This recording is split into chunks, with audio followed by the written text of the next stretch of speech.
સ્વાદુપિંડના કેન્સરમાં operation કઈ રીતે કરવામાં આવે? બહુ સરળ ભાષામાં આપણે સમજીએ. ઘણીવાર દર્દીને સમજાવવામાં એમના વર્બલી ખ્યાલ ના આવે. આ અંનળી છે, જઠર છે, પછી આ નાનું આંતરડું છે, અહીંયા પેન્ક્રિયાસ સ્વાદુપિંડ આવેલું હોય છે. તો મોટું કરીને સમજાવું. અંનળી જઠર છે, આ નાનું આંતરડું છે, લીવરમાં પિત્ત બને, એક નળી દ્વારા અહીંયાથી આંતરડામાં જાય. આ સ્વાદુપિંડ છે એ પાચક રસો બનાવે, એમાંથી પાચક રસો પણ અહીંયાથી આંતરડામાં જતા હોય.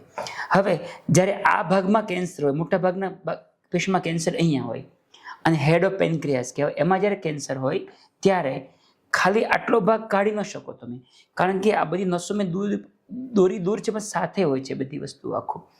એટલે ઘણો બધો આપણે આટલો ભાગ કાઢવો પડે. કેટલો ભાગ કાઢવો પડે? તો આટલો. અને પછી આપણે આ જે આંતરડું છે આપણે એને અહીંયા લાવીને જોઈન્ટ એને આપવા પડે. આ રીતે અહીંયાથી પિત્ત નળી સાથે જોઈન્ટ આવે, પછી સ્ટમક સાથે આવે અને છેલ્લે પેન્ક્રિયાસ સાથે આવે. એટલે અહીંયાથી સ્વાદુપિંડનો પાચક રસ આવે, અહીંયાથી ખોરાક અને અહીંયાથી પિત્ત. આ રીતે ત્રણેય સાથે જોઈન્ટ આપણે આપવા પડે. આ ઓપરેશન વિપલ્સ ઓપરેશન કહેવાય. આખી દુનિયામાં એ ઓપરેશન એક જ રીતે થતું હોય છે. મેં ખાલી ક્રમ અહીંયા થોડો અલગ બતાવ્યો છે. જો ગાંઠ અહીંયા કસે હોય તો એવા કેસમાં આપણે આટલો ભાગ કાઢવો પડે. એને ડિસ્ટલ પેન્ક્રિયાટિક સ્પ્લેનેક્ટોમી કહેવાય. જે આ ભાગ હતો અમે આટલો ભાગ કાઢી નાખીએ એટલે અહીંયા બંધ કરી દઈએ. એટલે આ બંને ઓપરેશન આખી દુનિયામાં એક સરખી રીતે થાય અને ડિસ્ટલ પેન્ક્રિયાટિક સ્પ્લેનેક્ટોમી અને પેલું વિપલ્સ ઓપરેશન કહેતા હોય.